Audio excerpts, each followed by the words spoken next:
Bonsoir et bienvenue à tous sur Africa Télévision. Voici les principaux titres de ce journal. Les détentions abusives en Côte d'Ivoire, Laurent Gbagbo à Mama. En Côte d'Ivoire, depuis plus d'une décennie, les détentions abusives continuent de secouer la vie politique. Hier, le 8 février 2022, la société civile ivoirienne s'est exercée à faire un point de la situation. On en sait un peu plus avec Karel Octave.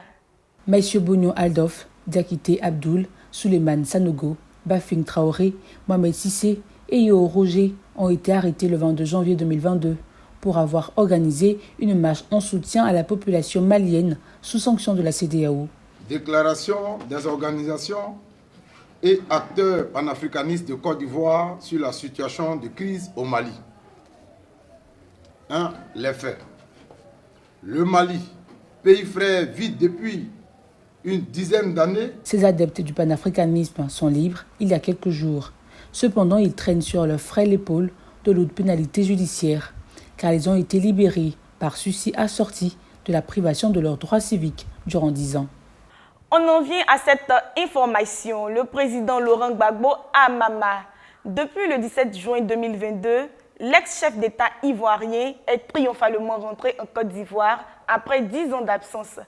Et depuis cette période glorieuse, le combattant pour la dignité aligne des actions politiques de grandes envergures, dont la principale demeure la création d'un nouveau parti politique dénommé le Parti des peuples africains Côte d'Ivoire, PPACI. En outre, le leader panafricain ivoirien a reçu le week-end passé à Mama, dans son village, les femmes et les jeunes de son parti politique. Ce reportage est signé Audrey Myriam. Son Excellence Laurent Gbagbo, ancien chef de l'État ivoirien, président du Parti des peuples africains Côte d'Ivoire, PPACI, a séjourné du 28 janvier au 7 février 2022 dans son village natal Mama, dans la sous-préfecture de Ouagadougou.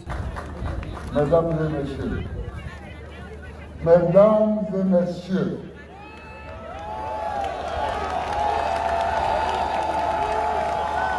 je vous salue tous et vous remercie de vous être déplacés si massivement pour venir me souhaiter la bienvenue et pour venir me saluer. Je suis très ému, je vous salue. On ne dit pas et on ne condamne pas assez. Il faut le condamner. Un coup d'État est un coup d'État.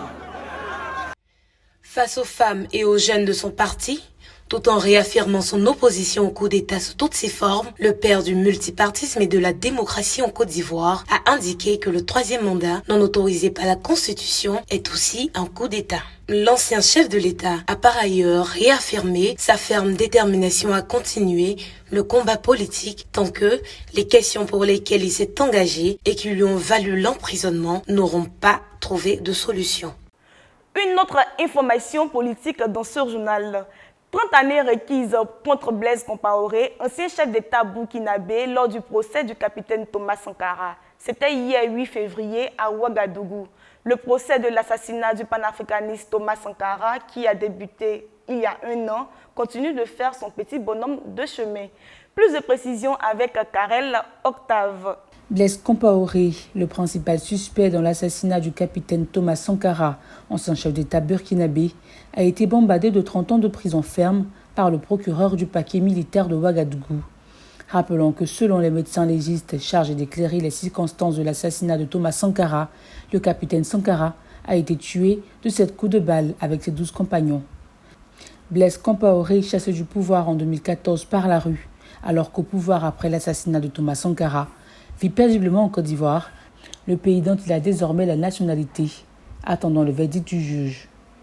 On ouvre la page culturelle avec la fête des amoureux, la fête de Saint-Valentin qui se célèbre tous les 14 février. Un concept original est né en ce 21e siècle. Il s'agit d'associer désormais les célibataires à la fête des amoureux.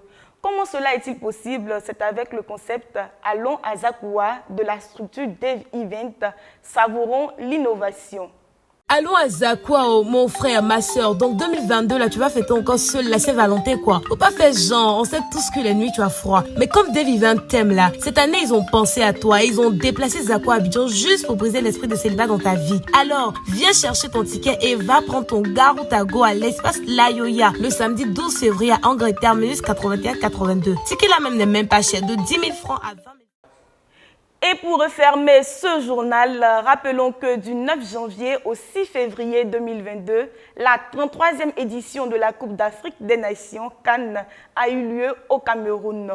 24 nations de football ont participé à cette compétition en 52 matchs sur 6 stades et dans 5 différentes villes. Pour la première fois de son histoire, le Sénégal de Sadio Mané s'est offert le trophée continental.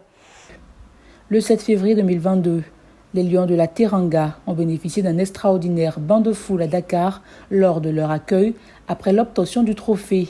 Sadio Mané de Bombali et les Lions de Teranga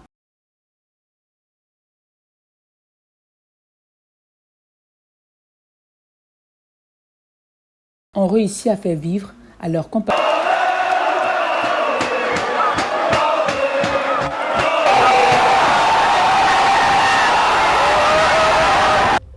Voilà qui met un terme à ce journal. Merci de nous avoir suivis.